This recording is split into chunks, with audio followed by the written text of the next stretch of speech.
ये 2 दिन का लौंडा भाजपा के सपोर्ट से पार्टी बनाकर आज जो मूंछों पे ऐंठा देता है और आवेश में आकर लोगों को पिटवाने का काम करता है। 112 मुकदमे मेरे ऊपर इस कमीने के कारण। गिरगिट की तरह रंग बदलना सीखे तो चंद्रशेखर भाई से सीखे। जो मारने वाला हो ना माथे में छाती में गोली मार कर जाएगा। आरएसएस और बीजेपी को चाहिए थे फालतू और वो फालतू मिल चुका है।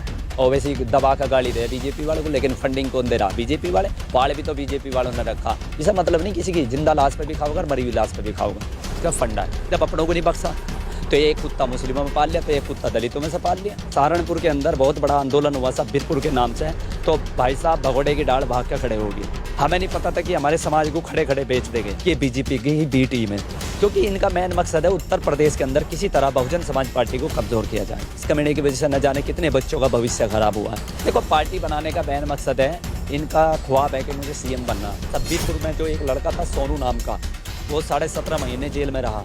वो बेचारा सुसाइड करके मर गया। और इन लोगों ने क्या करा, उसकी बीवी के नाम से खूब पूरे देश में से चंदा इकट्ठा करा। सरकार का अगर सपोर्ट मिल जाए तो भीड़ इकट्ठी करना कोई बड़ी बात नहीं है, लेकिन वोटर इकट्ठा करना हर एक किस्मत कम नहीं है। लोगों ने आरोप लगाया कि ये कहीं राजनीतिक स्टंट तो नहीं, क्योंकि 2024 से पहले इस तरीके की घटना, इतना बड़ा मामला हो गया। बहन जी ने इनको ना ट्वीट किया, ना बहन जी का कोई नेता इनसे आके मिला।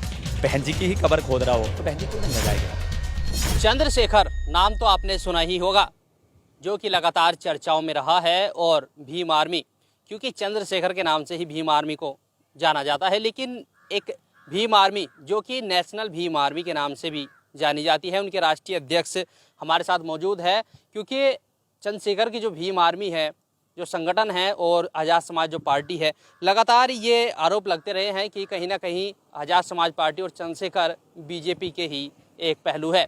बात करते हैं राष्ट्रीय अध्यक्ष जी, बताएंगे कि सबसे पहले कि जिस तरीके से आरोप लगते रहे हैं कि चंद्रशेखर भी बीजेपी के ही आदमी है, क्या कहेंगे? देखो, मेरा नाम लोकेश कटारिया है, मैं डिस्ट्रिक्ट मेरठ से हूँ और 2014 से मैं चंद्रशेखर भाई के साथ जुड़ा था। सड़क दूधली का मामला हो या कई सारे मामले हुए सहारनपुर में, हर मामले में हम साथ रहे, भागीदारी निभाई। हमने सोचा कि हमारे समाज में कोई एक नया उभरता हुआ चेहरा है। फिर सब्बीरपुर प्रकरण हुआ। सब्बीरपुर प्रकरण में हम लोगों ने पूरा साथ दिया, हमारी पूरी टीम लगी रही। और उसके बावजूद जब मेरठ यहाँ सहारनपुर के अंदर बहुत बड़ा आंदोलन हुआ सब्बीरपुर के नाम से, तो भाई साहब भगोड़े की डाल भाग कर खड़े हो गए। हमें नहीं पता था कि इसमें शासन प्रशासन का भी हाथ है और सरकार का सबसे बड़ा हाथ है। हम अंधभक्तों की तरह बिल्कुल आंख मीच के अपना घर परिवार छोड़ के 6 महीने साल भर हम अपने घर नहीं गए। अपने बच्चे बीवी बच्चे छोड़ के हमने दिन रात मुजफ्फरनगर, सहारनपुर, बागपत, शामली, हरिद्वार, इस तरीके से इन जिलों में हमने संघर्ष करा। भूखे प्यासे रह के हमारी टीम के लोगों ने मेहनत करी, लेकिन इन लोगों ने, हमें नहीं पता था कि हमारे समाज को खड़े खड़े बेच देंगे। मैं एक सवाल करना चाहता हूं कि चंद्रशेखर भाई को कहते हैं लोग कि जहां कोई नहीं आवाज़ उठाता वहां चंद्रशेखर भाई पहुंच जाते हैं। मैं पूछना चाहता हूं कि पूरे देश के अंदर जितनी एट्रोसिटी हुई है, आज तक चंद्रशेखर भाई ने किसी को इंसाफ दिलाया है? या आज तक किसी की लड़ाई लड़ी, बस गए मुच्छों पे अट्ठा दिया और भाषण उल्टे सीधे दिए? जो कानूनी प्रक्रिया होती है, जो कानूनी प्रोसीजर होता है, अगर संविधान पड़ा हो उसके अकॉर्डिंग काम होता है। हम केवल शासन प्रशासन और सरकार पे दबाव बना सकते हैं, ना कि इंसाफ दिला सकते हैं। बात करें, आप भी उसी भीम आर्मी से निकले और ये नेशनल भीम आर्मी, तो ये कहीं ना कहीं ये बोलते रहते हैं कि भाई एक ही भीम आर्मी है, तो मतलब आपकी बाद में बनी है या पहले उनकी थी? देखो, भीम आर्मी के हम भी संस्थापक सदस्य रहे हैं। हम सब ने मिलकर भीम आर्मी का गठन किया था, लेकिन जैसे ही इन्होंने 2 अप्रैल 2018 में भारत बंद हुआ, हम लोगों ने 13 बच्चों ने हमारी आहुति दी SC/ST एक्ट को बचाने में। हम लोग भी 17.5 महीने जेल रहे उत्तराखंड के अंदर। जब हम बाहर निकले आए तो कुछ लड़के फंसे हुए थे। हमने चंद्रशेखर भाई, विनय रतन भाई से कहा कि भैया, आप लोगों के लिए 8 बार प्रोटेस्ट हुआ दिल्ली में आपकी रिहाई के लिए। अब आपकी जिम्मेदारी बनती है कि उन बच्चों को रिहा कराने के लिए आप लोग साथ दें। लेकिन चंद्रशेखर भाई ने कह दिया ये भीम आर्मी के लोग नहीं हैं। तो हमारे दिल पर बड़ा जोर पड़ा। और इसी के साथ सब्बीरपुर में जो एक लड़का था सोनू नाम का, वो 17.5 महीने जेल में रहा। वो बेचारा सुसाइड करके मर गया, क्योंकि वो मदद के लिए चंद्रशेखर भाई के घर पर गया तो चंद्रशेखर भाई ने भगा दिया वो। अब आदमी डिप्रेशन में रह गया, 17.5 महीने जेल में रह गया, वो आदमी तो टूट जाता है अर्थव्यवस्था वैसे भी। और इन लोगों ने क्या करा, उसकी बीवी के नाम से खूब पूरे देश में से चंदा इकट्ठा करा। जो समाज का पैसा इकट्ठा हुआ था सब्बीरपुर के नाम से, उस पैसे का आज तक इन लोगों ने हिसाब नहीं दिया, सारा पैसा हड़प कर गए। इसी के साथ साथ बता दूं, चंद्रशेखर का चचेरा भाई जो आज़ाद समाज पार्टी का जिला अध्यक्ष रहा है, अनिल ओजस्वी, सहारनपुर से। उसने 1400 बच्चों के SC बच्चों की 1400 बच्चों की छात्रवृत्ति हड़प कर गया। 3 करोड़ 45 लाख रुपए खा के बैठ चुका है, जो आज भी जेल में पड़ा है। अच्छा, बात करें बीजेपी का एक पहलू भीम आर्मी को बताया जाता है, चंद्रशेखर को बताया जाता है, तो कहीं ना कहीं कहाँ तक ये सच साबित है? देखो, आप समझदार हो, हर कोई खाना खाता है। आज हमारा समाज बहुत समझदार हो चुका है। ये सबको स्पष्ट दिख रहा है कि बीजेपी की ही बी टीम है, क्योंकि इनका मेन मकसद है उत्तर प्रदेश के अंदर किसी तरह बहुजन समाज पार्टी को कमज़ोर किया जाए। क्योंकि सबको बहन जी कड़कती है, आंखों में चकरकती है, उसका संघर्ष नहीं कर जाना। ये 2 दिन का लौंडा भाजपा के सपोर्ट से पार्टी बनाकर आज जो मूंछों पे ऐंठा देता है और आवेश में आकर लोगों को पिटवाने का काम करता है। 112 मुकदमे मेरे ऊपर इस कमीने के कारण। खुला बोलूंगा, सॉरी मैं शब्द थोड़ा सा वह बोल गया, गुस्सा है मेरा, आवेश है, लेकिन इस कमीने की वजह से न जाने कितने बच्चों का भविष्य खराब हुआ है। तो बीजेपी का अगर सपोर्ट ना होता तो बड़ी बड़ी रैलियां नहीं निकालता।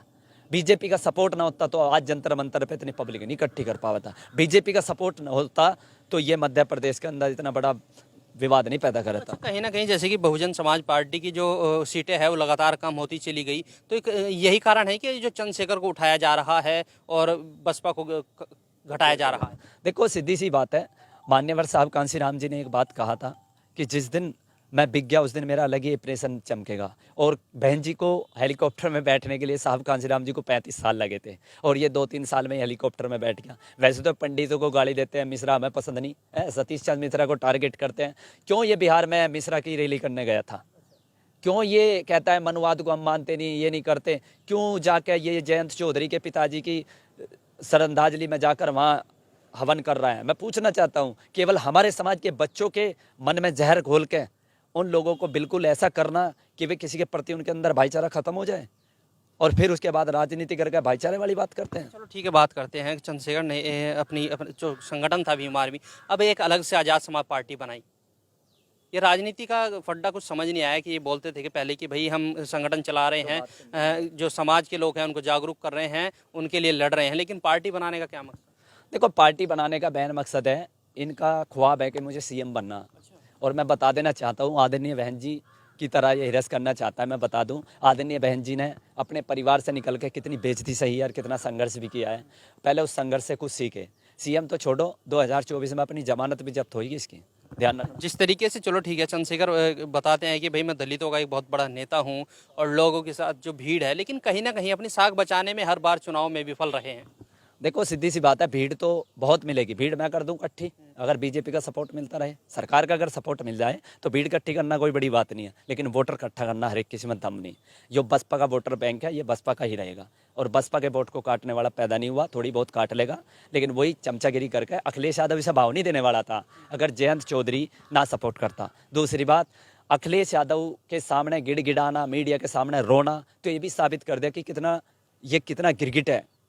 गिरगिट की तरह रंग बदलना सीखे तो चंद्रशेखर भाई से सीखे। बात करें जी, चंद्रशेखर है, चंद्रशेखर के ऊपर पीछे हमला हुआ था, उस हमले के बाद फिर से दोबारा से एक बार चंद्रशेखर चर्चाओं में आए। लोगों ने आरोप लगाया कि ये कहीं राजनीतिक स्टंट तो नहीं, क्योंकि 2024 से पहले इस तरीके की घटना।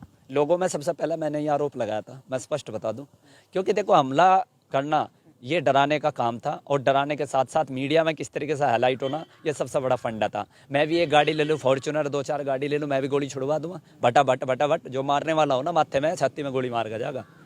मेरे उससे 1-1.5 महीना पहले मेरे खिलाफ इन लोगों ने मुकदमा दर्ज कराया था जिला मेरठ में। लेकिन मैं ये कहना चाहता हूँ, जिस तरीके से गोलियां चलवाना, ठीक है, मैं मानता हूँ भाई, निंदा करते हैं कि हमला हुआ है, लेकिन इतना बड़ा ड्रामाबाजी करना यो क्या है? लोग इसके घर पे मिलने जा रहे दूर दूर से, उसे पानी तक को नहीं बूझ रहे। मेरी टीम के लोग गए थे बुलंदशहर जिले से, उन्होंने बताया 25 लड़के गए मेरे परमिशन लेकर। मैंने कहा कोई बात नहीं भाई, समाज का बच्चा देख आओ। उसके बाद उन्हें पानी तक को नहीं बूझा। क्या फ़ायदा? मेरे घर चलो आप, जैसा भी गरीब शरीब हूँ, मजदूर का बालक हूँ, रोटी तो दे दूंगा, चटनी से दे दूंगा, पर दे दूंगा इसकी डाल। समाज का पीक है, समाज का सारा डंगा सटक है, लोगों के साथ चीट नहीं करूंगा। जिस तरीके से अब कह रहे हैं कि भाई चंद्रशेखर के साथ जो समाज की भीड़ है, बोलते हैं कि भाई चंद्रशेखर समाज के लोगों को जागरूक कर रहे हैं, और इतना बड़ा मामला हो गया, बहन जी ने इनको ना ट्वीट किया, ना बहन जी का कोई नेता इनसे आके मिला। मैं एक बात पूछना चाहता हूँ, हर बात में यही बात निकल के आती है कि बहन जी ट्वीट क्यों करे? वाई क्यों करे बहन जी ट्वीट? जब बहन जी की माता जी गुजरी, इसने कितने ट्वीट करे, कितना मिलने गया? जब बहन जी के पिताजी गुजरे, कितना मिलने गया? और सीधी सी बात है, जब बहन जी की ही कब्र खोद रहा हो तो बहन जी क्यों मिलने जाएगी? और बहन जी के ये नाखून बराबर नहीं। अखिलेश यादव अभी दिल्ली में जंतर मंतर पर रैली हुई, एक इतना बड़ा आजाद समाज पार्टी वाला हमला केतली पे हुआ और प्रचार साइकिल का हो रहा। फंडा है ये। चंद्रशेखर पर हमला हुआ, आंदोलन समाज के नाम पे नहीं, चंद्रशेखर की सुरक्षा को ले, जेड सुरक्षा पाने के लिए। मैं पूछना चाहता हूँ कि अखिलेश यादव को फोटो दिखा रहा, अरे जो अखिलेश यादव बहन जी के पैर छूता हो वो अखिलेश यादव के फोटो दिखा रहा तो और ये बराबरी करता है। मेरा मानना है कि वो दुनिया की आयरन लेडी है और हम आदर्श मानते हैं, हम अंधभक्त नहीं। उसने उत्तर प्रदेश के अंदर हमें जीना सिखा दिया और हमें गर्व है कि हम बाबा साहब के वंशज हैं और हमें गर्व है कि आदरणीय बहन जी हमारे समाज की आयरन लेडी है। बात करें जिस तरीके से आपका संगठन है नेशनल भीम आर्मी के नाम से, तो कहीं ना कहीं आप लोग भी अपने समाज को जागरूक कर रहे हैं, तो अपने समाज को लेकर क्या मैसेज देना चाहेंगे? देखो, मेरा आखिरी संदेश यही है समाज के युवाओं से, किसी के भ्रम में और भड़काए में ना आए। आप एजुकेटेड हो, आपके माता पिता आपको पढ़ाते लिखाते हैं, संघर्ष करते हैं, मेहनत मजदूरी करके आपको पालते पोसते हैं, आपके एजुकेशन, उनका भी ये सपना होता है कि हमारा बच्चा IPS IAS PCS बने। लेकिन RSS का ये फंडा है, चंद्रशेखर को प्री प्लान तारा गया है केवल मुकदमे दर्ज कराने के लिए। अभी तक लाखों से भी ज़्यादा संख्या में लड़कों पे जो मुकदमे दर्ज कराए हैं, शेखर की वजह से लगे, मंजीत नोटियाल की वजह से लगे, कमल सिंह वालिया की वजह से लगे, विनय रतन, ये 4 चोर है, चंदा चोर। मैं खुला बोल रहा हूँ, मुकदमा कर दियो मेरे पे, आई डोंट केयर। 112 है, 13 हो जाएगा, ठीक। ये चंदा चोर है चारों सहारनपुर के। इन लोगों की वजह से आज समाज के युवाओं का भविष्य खराब है। तो मैं यही संदेश दूंगा मेरे भाइयों, दिमाग का काम लो। शिक्षा ही कलम, बाबा साहब ने कहा शिक्षित बनो। शिक्षा का मतलब है कलम की ताकत को पहचानो। और आप लोग, संदेश यही है कि भैया आवेश में आकर कोई स्टेप गलत न उठाए, न किसी सरकार किसी को गलत बोले, अपनी तरफ से कोई गलत शब्द न बोले। गलत शब्द की आप बात बता रहे हैं, इन्हीं की भीम आर्मी के एक नेता है उत्तराखंड के, उन्होंने, हाँ, महक सिंह ने एक बयान दिया था, उसके बाद उन्होंने हालांकि माफ़ी मांगी, लेकिन वो कितना सही मानते हैं कि एक समाज को, उसके प्रति पूरे समाज को गाली देना? देखो, मेरा मानना है कि महक सिंह ने जो गाली गलौज दी, ठीक है, तेरी एक विशेष दुश्मनी हो सकती है, 1 से 2 से उन्हें बोल, तो पूरे किसी समाज को, किसी समुदाय को टारगेट करेगा तो गलत है। कल को हमारे ही समाज को कोई गलत बोलने लगे जाए, क्या हम बर्दाश्त कर लेंगे? नहीं बर्दाश्त करेंगे। तो ये सरासर गलत है, मैं निंदा करते हैं और अगले दिन बेइज्जती करवा रहा और पूरे चमार समाज की बेइज्जती करवा रहा। मुझे माफ़ कर दो, बस जब तेरे में बुद्धि नहीं थी क्या, तो बोल क्या रहा? जब तो जोश जोश मैंने पिटवाने का जुगाड़ करते हैं, 250 से भी ज़्यादा लड़कों पे बेलडा प्रकरण में इन लोगों ने मुकदमे दर्ज करवाने का काम करा। बात करें सब्बीरपुर कांड हुआ था जो, उसमें बहुत लोग जेल गए थे, तो वो लोग आज कहाँ है? उनका तो बेचारों का था पता ही नहीं। कोई मर गया, कोई जेल में था, किसी बेचारे पे इतने मुकदमे हो गए कि उसके घर में रोटी खाने के लाले पड़ गए। चंद्रशेखर ने जाकर कभी सब्बीरपुर में देखा कि उन लोगों का क्या हाल है? सोनू मर गया बेचारा, 17.5 महीने की जेल काट के, उसकी बीवी का पता लिया आज तक कहाँ है? जिन लोगों ने संघर्ष किया भीम आर्मी को बनाने के लिए, मैं बता दूं, भीम आर्मी किसी के बाप की जागीर नहीं है, या चंद्रशेखर या मंजीत नोट या कमल वाले इनके घर की जागीर है। भीम आर्मी यानी कि भीम सेना, ये बाबा साहब की सेना है। और ये कोई टैग नहीं किसी का, ये बाबा, जिसके अंदर बाबा साहब के प्रति मोहब्बत और उनका आदर्श मानता होगा, वो भीम आर्मी को मानता होगा। भीम आर्मी गलत नहीं, लेकिन भीम आर्मी का नेतृत्व करने वाले चंदा चोर चारों के चारों गलत है। बात करें जिस तरीके से 2024 का चुनाव आ रहा है, लग रहा है कि भाई कहीं ना कहीं जो एक तरफा सब पार्टियां एक तरफा हो गई, लेकिन बहन जी उनके साथ नहीं मिली और ये कह रहे हैं कि इस बार हम बहुत टक्कर देंगे, प्रधानमंत्री को हटा के दिखाएंगे बीजेपी को, और ऊपर से आरोप लग रहे हैं कि भाई चंद्रशेखर कहीं ना कहीं बीजेपी का ही वो है। देखो, ये तो एक फंडा है, ओवैसी भी तो बना रखा है इन्होंने, ओवैसी दबा का गाली दे बीजेपी वालों को, लेकिन फंडिंग कौन दे रहा? बीजेपी वाले। पाल भी तो बीजेपी वालों ने रखा, तो एक कुत्ता मुस्लिमों में पाल लिया, तो एक कुत्ता दलितों में से पाल लिया। अब मियाँ मियाँ करे तो फिर जाएगा, एक राम अचल भर वो फिर जा भरतू नाई है, शोले फिल्म का भरतू नाई नहीं होता, उसकी तरह फिर जा इंगे किंगे लगानी, इंगे किंगे नारायण हो गया। जैसा वो बता कर रहा है, फिल्मों में दिखाओ भाई, हमें तो देख के नारायण कैसे थे, पर नारायण की तरह इंगे किंगे लगाना, तो ये एक फंडा है, सीधी सी बात है। RSS और बीजेपी को चाहिए था एक पालतू, और वो पालतू मिल चुका है, ठीक। काटेगा भी, खाएगा भी हमारा और काटेगा भी हमारा, ठीक। पहले कांग्रेस ने कब्जा, कांग्रेस ने चलाया, कांग्रेस के हत्थे में कब्जे में नहीं आया, क्योंकि इनके पिताजी खुद संघ के आदमी थे। छुटमलपुर में प्रधानाध्यापक थे चंद्रशेखर बड़े भाई के पिताजी, ये डांडा पट्टी के रहने वाले, जिला हरिद्वार के। इनके पिताजी टीचर थे पेशे से, और वो RSS के खुद एक ब्लॉक अध्यक्ष थे छुटमलपुर से। और विनय रतन के दादाजी मामचंद कट्टर कांग्रेसी थे, जिन्होंने साहब कांसीराम जी को हरवाने का काम किया। चंद्रशेखर ने तो इतना तक किया, प्रवीण तिगोड़िया का खास आदमी है चंद्रशेखर, खुद बजरंग दल के जिला अध्यक्ष रहे हैं। आज मैं सबूत देता सारे, लेकिन इन्होंने दबाव दिलवा के वो प्रेस कॉन्फ्रेंस कैंसिल कराने का काम किया। लेकिन मैं आपका धन्यवाद करना चाहता हूँ, ये बात कम से कम आपने उभारी है, और मैं वादा करता हूँ जितने मेरे पास एविडेंस है मैं सारे आपको दूंगा, आप दिखाओ। मुझे आपसे उम्मीद है कि जो बड़ी मीडिया बैठी वो तो दिखाएगी नहीं, क्योंकि वो तो सरकार के दबाव में है। अजना ओम कश्यप फलाना ढिकाना ये तो कर देगा, लेकिन आप जैसे भाई कहीं ना कहीं ये सच्चाई जरूर दिखाएंगे। और मेरा निवेदन है, मणिपुर राज्य में जो मामला, इसमें भी वो राजनीति करना भाग सके, इसका मतलब नहीं किसी की जिंदा लाश पे भी खाओगा और मरी हुई लाश पे भी खाओगा, इसका फंडा है। जब अपनों को नहीं बख्शा तो मेरा मानना है कि चंद्रशेखर जैसे समाज के ऐसे गद्दारों का इस समाज में से बहिष्कार होना चाहिए। मेरा निवेदन है सभी से। देखिए, नेशनल भीम आर्मी के राष्ट्रीय अध्यक्ष हमारे साथ मौजूद थे। इन्होंने चंद्रशेखर पर कई गंभीर आरोप लगाए हैं, क्योंकि उसी संगठन से निकले हुए ये भी है और नेशनल भीम आर्मी के नाम से अपना संगठन चला रहे हैं और चंद्रशेखर को बीजेपी का ही एक पहलू बता रहे हैं। कितना सच है वो सभी के सामने है और लगातार इस वीडियो को आप शेयर करें और इस वीडियो के बारे में क्या आपकी राय है कमेंट्स कर हमें जरूर बताएं। अगर आप ये खबर फेसबुक पर देख रहे हैं तो वीडियो को लाइक करके पेज को फॉलो करें। इसके अलावा अगर आप इस खबर से यूट्यूब के जरिए जुड़े हैं तो चैनल को सब्सक्राइब करके बेल आइकन दबाना बिल्कुल ना भूलें। नमस्कार।